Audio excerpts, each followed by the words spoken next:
नाशिककरांसाठी आता एक महत्त्वाची बातमी आहे। नाशिकला उद्या पावसाचा रेड अलर्ट जारी करण्यात आलाय। त्यामुळे शाळा आणि महाविद्यालयांना उद्या सुट्टी जाहीर करण्यात आली आहे।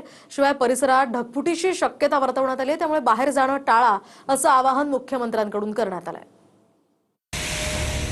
नाशिक आणि त्र्यंबकेश्वर परिसराला मंगळवारी पावसाचा रेड अलर्ट देण्यात आलाय। त्यामुळे नाशिकच्या 5 तालुक्यांमध्ये शाळा आणि कॉलेजेस बंद ठेवण्याचे आदेश प्रशासनाने दिलेत। नाशिक, इगतपुरी, त्र्यंबकेश्वर, दिंडोरी आणि पेठ तालुक्यातील शाळा बंद ठेवण्याचे आदेश जिल्हाधिकाऱ्यांनी दिलेत। या परिसरात ढगफुटीची शक्यता वर्तवण्यात आली आहे। शिवाय रेड अलर्टमुळे आठवडी बाजारही बंद राहणार आहे। त्र्यंबकेश्वर सप्तशृंगी देवस्थानही बंद असेल। दरम्यान नाशिक जिल्ह्यातील सर्व पर्यटन स्थळे सुद्धा बंद राहणार आहेत। धबधब्यांच्या परिसरात पोलीस यंत्रणा कार्यरत असणार आहे। गडकिल्ले आणि धबधब्यांच्या परिसरात जाणं टाळा असा इशाराही प्रशासनाने दिलाय।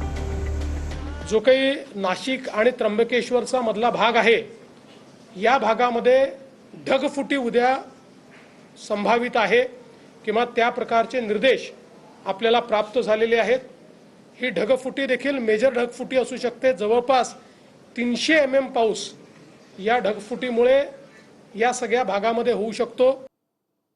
दरम्यान 8 तारखेपर्यंत अलर्ट देण्यात आलेला असून अनावश्यक प्रवास टाळा असं आवाहन मुख्यमंत्री देवेंद्र फडणवीसांनी नागरिकांना केलंय। शिवाय मुंबई, ठाणे, कोकणासह पुणे, कोल्हापूर आणि साताऱ्याला पावसाचा रेड अलर्ट जारी करण्यात आलाय। 8 तारखेपर्यंत अलर्ट। राज्यातील सर्व जिल्हाधिकाऱ्यांसोबत चर्चा करून अडचणी समजून घेतल्या। 8 तारखेपर्यंत सातत्याने आपल्याला हे सगळे अलर्ट्स आहेत।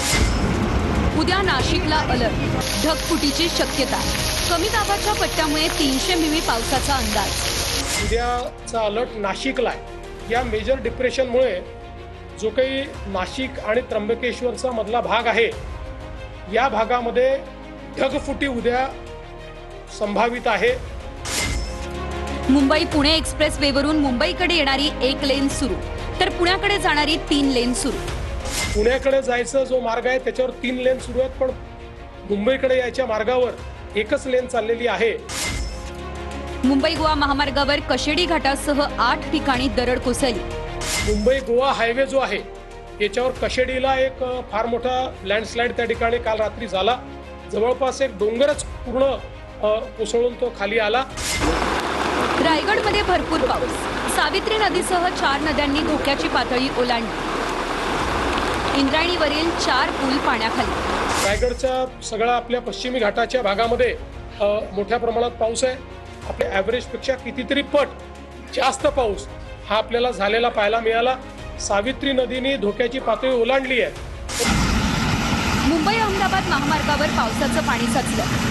पालघर जिल्हा सर्वात जास्त प्रभावित, पाणी साचण्याच्या सर्वात जास्त घटना। अहमदाबाद मुंबई नवीन त्या ठिकाणी हायवे आहे, त्या ठिकाणी काही भागांमध्ये मोठ्या प्रमाणात काम चालू असल्यामुळे पाणी साठलेलं आपल्याला पाहायला मिळतंय।